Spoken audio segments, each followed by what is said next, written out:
ఓం భగవాన్ శ్రీ సత్యసాయి బాబాయ నమః. ఏమని ప్రశ్నించను. శ్రీ సత్యసాయి దేవ.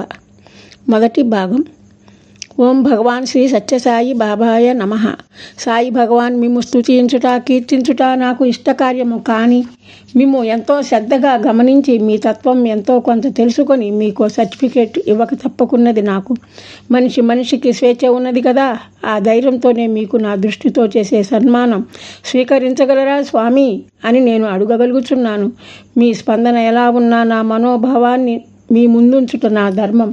కష్టమైన, సుఖమైన, బాధైన, బరువైన, ఏది అనిపించినా ఆనందమైన తప్పకున్నది స్వామి, నేను దేవుడను అని నిర్భయముగా ఈ ప్రపంచంలో ఎవరూ చెప్పని రీతిగా తెలియపరిచిన భగవంతుడవు.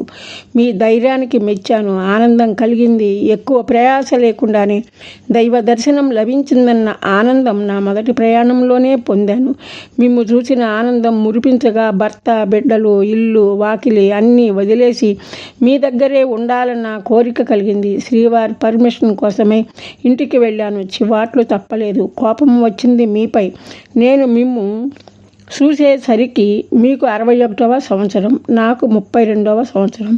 నాకంటే 30 సంవత్సరములు ముందుగా అవతరించి అవతార పురుషుడా నీ యొక్క దైవత్వంతో దైవముగా మీ దివ్యత్వము అనే దైవ వాసనలను గుప్పున నాదాకా ఎందుకు వ్యాపింపచేయలేదా అనే వచ్చింది కోపం. కోపం రాక ఏమి వస్తుంది స్వామి? నిన్ను చిన్ననాడే చూసి ఉంటే ఈరోజు మీ వద్ద చదువుకునే విద్యార్థుల వలె విద్యను మీ సాన్నిధ్య ఆనందంతో అభ్యసించేదాన్ని కదా స్వామి. భగవాన్ మీ నిర్లక్ష్యానికి నేను ఎంతటి ఆనందానికి దూరం అయ్యానో కదా. నా బాధ మీకేమి తెలుస్తుంది? అన్నీ ఉన్నవానికి ఆకలి బాధ తెలియనట్లు సృష్టికర్తవు నీకేమిటి? అన్నీ సమభావంతో చూస్తావు. ఇక నన్ను అలక్ష్యం చేయక ఆదరించు.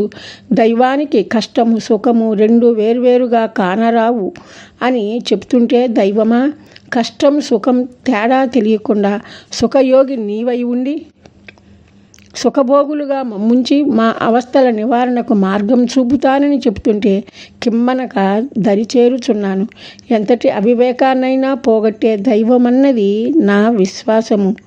దైవము నీవై ప్రపంచ శాంతికి అవతరించిన దేవదేవ, మనిషి అవస్థలకు గురి కానీయకుండా ఆదరించవచ్చు కదా. ఇలా అనిపించుట మీ అందరి భక్తి చేతనే అన్నది నా భావన. అరాచకాలు జరగకుండా ఉండేందుకే ఇలా ఆరాటిస్తున్నాను.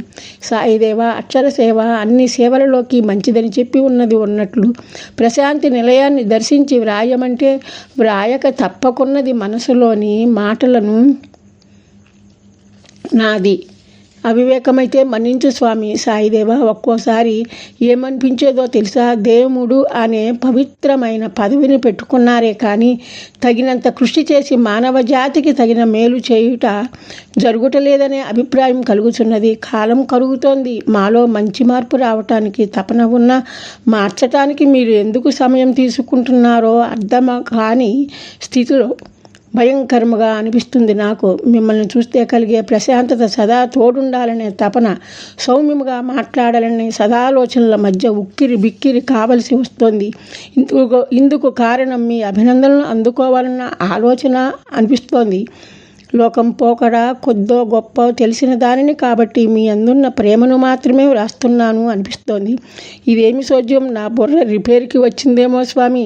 మీరే వైద్యం చేయాలి. ఇప్పటి వరకు మీతో ఉన్న బాంధవ్యం, స్నేహం, శత్రుత్వం నాకు స్థానం లేదు. ఉన్న విషయాన్ని మీకు వివరించుట మీ కర్తవ్యాన్ని మీకు గుర్తు చేసి మంచి పనులు త్వరితముగా చేయుట కొరకే. సరే, అసలు విషయానికి వస్తా. జాగ్రత్తగా ఆలకించు స్వామి. కత్తి అంటూ అంతర్వాణిని వినిపిస్తున్నావు. మీరు విజృంభిస్తున్నా క్షమించు స్వామి. మాకు మధ్య గల దూరము కిలోమీటర్లలో 600 ఉండవచ్చు.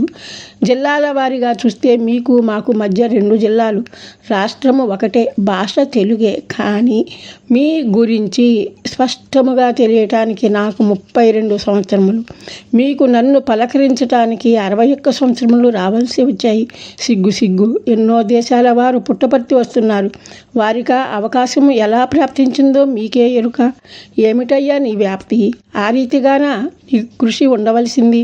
తుఫాను వచ్చిందంటే 1-2 రాష్ట్రాలనే 2 రోజుల్లో చుట్టి వస్తుంది. దానికే అంత శక్తి ఉంటే లోకహితుడవు, లోకేశుడవు ఎందుకిలా మిన్నక ఉన్నావు స్వామి? ప్రభు వేగం అందుకో. మా కోసం అభివృద్ధి ఏమిటా అభివృద్ధి? మా బిడ్డను మీ వద్ద కాలేజీలో చేర్చాలని చూస్తే 3 మాసాల వయసు తగ్గిందని, వచ్చే ఏడాది జాయిన్ చేసుకుంటామని జాబు వచ్చింది.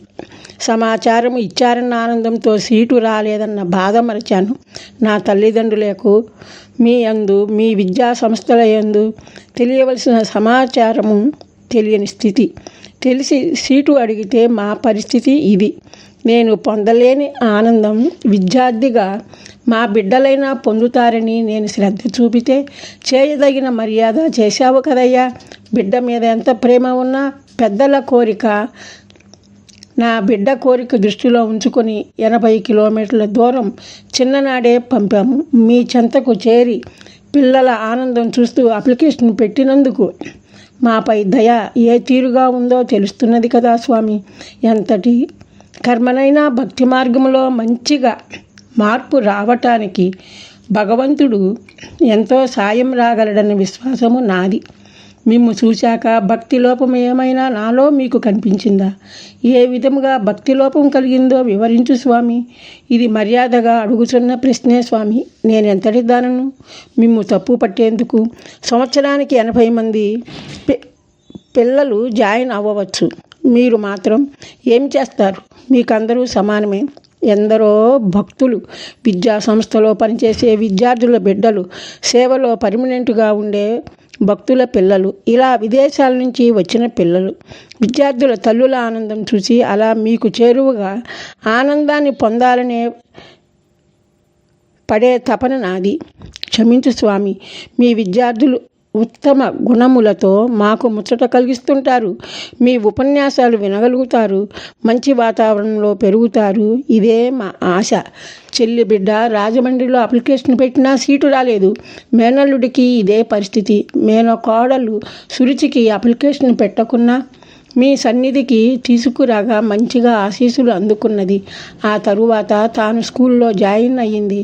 ఈరోజు డాక్టర్ అయ్యింది. మీ అందరి శ్రద్ధ తన భవిష్యత్తుకు గట్టి పునాది అయినది. ఒకరోజు మల్లె పువ్వుల మాల కట్టించుకుంటోంది. చిన్ని, స్వామికి కొంచెం పువ్వులు ఇస్తావా అన్నాను. 2.5 సంవత్సరాల వయసు తనకి ఆనాడు. ఆయనేమన్నా అడిగాడా అనేసింది. అర్థమైంది కదా.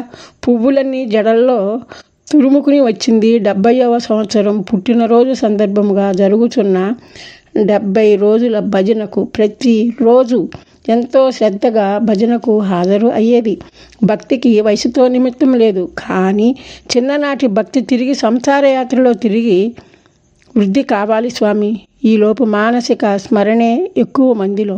చిన్ననాటి నుంచి భక్తి తోడై పుస్తకములు చదువుతూ అవగాహన చేసుకోగలిగితే మంచివారిగా మెరుగుదిద్దపడతారు. సాయిదేవా, రక్త సంబంధీకుల గురించి దిగులు ఆవరించగా నిన్ను వేడుకున్నాను. ఏమి చేశావని చెప్పను. కొంతకాలం కాపాడావు, ఇది వాస్తవం. నీ ఆజ్ఞ లేనిదే ప్రకృతే నడవదు. నీ సంకల్పం ఎప్పుడూ శ్రేష్టమైనదే. ఎవరికి ఏమాత్రము బాగోకున్నా వారి మరణం దాకా ఆలోచనలు చుట్టుముట్టేస్తాయి. ఇటువంటి చెడ్డ ఆలోచనలు నాలో రానీయకు స్వామి. మరణం అంటే భయం కలిగేలా ఆరోగ్యంగా ఉన్న నాన్నగారిని హఠాత్తుగా మీలో ఐక్యత గావించుకున్నావు. కోపగించాను, ఏడ్చాను. మీ చిత్రపటాలని 3 చింపి ఎరువు కుప్పలో వేసేశాను. ఆ క్షణం నుంచి నాలో ప్రతి క్షణం మీ కదలికలే, మీ నామస్మరణే. బాధతో మిమ్ము చేరానని తండ్రిలా ఆదరించావు. ఇంతకన్నా నీకేమీ చేత కదా. బాధ పెట్టి కన్నీళ్లు తుడిసే పనికి ఎందుకు పూనుకుంటావు? అయినా సిగ్గు లేకుండా నిన్నెలా ఆశ్రయిస్తున్నా నాకే ఆశ్చర్యం. కానీ ఏదో ఆనందం మీ తలుపుతోనే వచ్చేస్తోంది. దైవమా, అపరాధిని క్షమించు. మమ్ము కష్టపెట్టుట నీకు సరదానా? లేకుంటే మా ఎడల చూపవలసిన శ్రద్ధ చూపక తప్పు తెలిసి పశ్చాత్తాపపడే తత్వమైనా కావాలి అనిపిస్తోంది. భగవాన్, నా మనసు పిచ్చి కోతిలా ఎన్ని రకాలుగా నిన్ను అనుమానించవచ్చునో నాకు తెలుపుచూ నీవున్నా. నానాటికి నాలో భక్తి పెరిగిందే కానీ తరిగింది లేదు. నాకు నీవంటే ఎంతో ప్రేమ అని తెలిసిన ప్రేమావతారివి. యుగ పురుషుడవు. ప్రశాంతి నిలయంలో వేదిక మీద పండుగ సందర్భాల్లో ఎన్నో మంచి కార్యక్రమాలు జరుగుతున్నా మిమ్మల్ని మాత్రమే చూసే నా తత్వం నీకే బోధపడాలి. ఎన్నో గంటలు మీ దర్శనం కోసమై కూర్చుంటే మా దగ్గరకు వచ్చి తిరిగి వెళ్తుంటే బాధ అనిపించదు. భగవంతుడా, నీకెంత శ్రమ మా వల్ల అనేటి భావనే ఉంటుంది. సాయిదేవా, ఒక పని చెయ్యి. చెడ్డ పనులు మానవులతో చేయనీయకు. చెడు అనేది భూలోకంలో అదృశ్యం గావించు. మంచి నడతను మాత్రమే మాకు ప్రాప్తి గావించు. గడిచిన సమయం ఇచ్చిన ఆలోచనకు ఉన్న సమయంలో ప్రాణం పోయి మా మేలు కోరే దైవమా, నీవు కోరుకున్న రీతిగా మమ్ముంచు. జన్మ జన్మల నుంచి ఉన్న మన బాంధవ్యాన్ని నీ సృష్టి ఉన్నంత వరకు పటిష్టంగా ఉంచు. స్వామి అని పిలిస్తే వెయిట్ వెయిట్ అంటూ జాగారం చేయిస్తావు. 20 సంవత్సరాలుగా మేము మా ఆనంద నిమిత్తం పోరాడామనే చెప్పాలి. నీ అభయం ఉండబట్టి ఉన్నదనం పరోపకారి బుద్ధి వలన మోసానికి గురి కాగా ఏడ్చే సమయాన అపనిందలు తోడైనా ఖండించా. కానీ మీ పూజ మానలేదు. పొట్టకూటికి కొరత లేకుండా చేశావు స్వామి. పిల్లల భవిష్యత్తు దృష్టికి రాగా బట్టల వ్యాపారం చేస్తే షాపుకు వచ్చి మీ పాదములపై ప్రమాణం చేసి క్రిస్మస్ అంటూ ఊరంతా అన్నట్లు పొరుగురు వారు వచ్చి కుటుంబంలోని సభ్యులందరికీ బట్టలు తీసుకొని వెళ్ళారు. కొట్టు ఖాళీ, డబ్బు ఖాళీ. తిరుగాడే వారే కానీ తిరిగి డబ్బులు ఇచ్చిన వాళ్ళు లేరు. పాపం శ్రీవారి కష్టం ఎంత అన్నది అంచనా మీకే తెలుసు. శ్రీవారి నిబ్బరం నాకు బ్రతుకుని ఇచ్చింది అన్నీ స్వామికి తెలుసు. స్వామి మనల్ని చూస్తారు అనే విశ్వాసము ఈనాటికి అదే రీతిగా ఉన్నది. ఎంతటి అదృష్టవంతుడు స్వామి. నీ భక్తుల విశ్వాసం ఎంతో గొప్పది. బిడ్డలు వృద్ధిలోకి వచ్చారు. అంటే నా పనికి చింతపడినా ఆదరిస్తున్నారు. భగవాన్, ఈ లోకంలో ఒక సభ్యుడు అయ్యాక నీ చిత్తము వచ్చినట్లు నీవు ప్రవర్తిస్తావు. నీ అభిష్టాన్ని కాదనే ధైర్యం మాకున్నా కలిగేది వైరమే కదా. ఒకే కోరిక, బిడ్డలు తల్లిదండ్రులు జీవించి ఉండగా ఆయురారోగ్యములతో నిండు 100 ఏళ్ళు జీవించగలరు అన్న దృఢ విశ్వాసం ఉండేలా ఆదరించు స్వామి. నా అభిప్రాయం మా పెద్దలు వలె పూర్ణాయుష్కులు కావాలని, ఆరోగ్యమైన జీవితాన్ని గడపాలని బిడ్డలను దీవించుచున్నాము. మీ అభయం వారికి ఇయ్యవయ్యా. ధన్యులం స్వామి. ఈ పుస్తకం ఇలా వ్రాయిస్తున్నావంటే అనుమానముగానే ఉన్నది నీపై. బడిత పూజ చేస్తారంటారు. అలా అక్షరాలతో నా భరతం పడుతున్నట్లున్నావు. మరి ఏమి చేస్తా? నీ చేతిలో ఒక పరికరాన్ని మాత్రమే వ్రాసేది, వ్రాయించేది అంతా మీరే. సందేహించి వ్రాయటానికి పూనుకోను అనుకోవు. నా తత్వం నీకు తెలుసు కాబట్టి సాయిదేవా, మిత్రుడిని రా అని పిలవాలని చెప్పి ఉన్నావు. నీవు అనేలా దగ్గరి బాంధవ్యాన్ని కోరుకున్నావు. అందుకే ఈ విషయంలో వెనుతెరుగా లేకున్నాను స్వామి. అంటే 1,000,000 మంది వస్తారని ఒక సమయంలో వార్నింగ్ ఇచ్చినంత పని చేశావు స్వామి. ఎప్పుడు రచనకు సహకరిస్తూనే ఉన్నాను. అందుకే నాకు పని చేస్తున్న భావన ఉంటుంది. దైవాభిష్టానికై నా జీవితమునే పణముగా పెట్టగలిగాను అన్న తృప్తి పైసా లేని సమయాన్ని కూడా పొందగలిగాను. ఓర్పు నేర్చేందుకే పరీక్షలని భావిస్తాను స్వామి. స్వామి అంటూ మీకోసం చేసే ప్రతి ప్రయాణం వెనుక మీ సంకల్పం ఉన్నది. అలాగే ప్రతి పదము వెనుక మీ అభయం ఉన్నది. దిగులు చెందనీయవు, దరి చేరనీయవు. నీ తత్వం బోధపడక మౌనం వహిస్తున్నా కానీ ఇప్పుడు ఇలా విజృంభింప చేస్తున్నావు ఏమి స్వామి? సాయిదేవా, మీ ప్రతి పని వెనుక నిగూఢ ఆలోచన దాగి ఉంటుంది. ప్రతి పదము ఆచరణ యోగ్యమైనదే. నాకు తెలుసు మిత్రమా, యుక్తి కన్నా భక్తి విలువైనది. సత్యం నిర్భయముగా చెప్పే స్థితి మెరుగైనది. నాకు పని కావాలి, మనసు మెచ్చేది అయి ఉండాలి. నా అభివృద్ధికై ఇచ్చిన సేవకాదిది. దైవమా, మీ దివ్యత్వం దైవత్వం తెలిపేందుకు పాత్రధారణను అందించావు. ఎన్నో పుస్తకములను రాయించావు. ఇది చదవటానికి నాకే భయంగా ఉన్నది. కానీ వ్రాస్తున్నా. నా భావాలతో మీతో ఆడుకోవటం నాకు ఎంతో ఇష్టం. అక్షరాలతో కుస్తీ పఠిస్తావు. అక్షరాలతో ప్రేమ సేవలను వృద్ధి గావిస్తావు. ఇదో సరదా ఆట.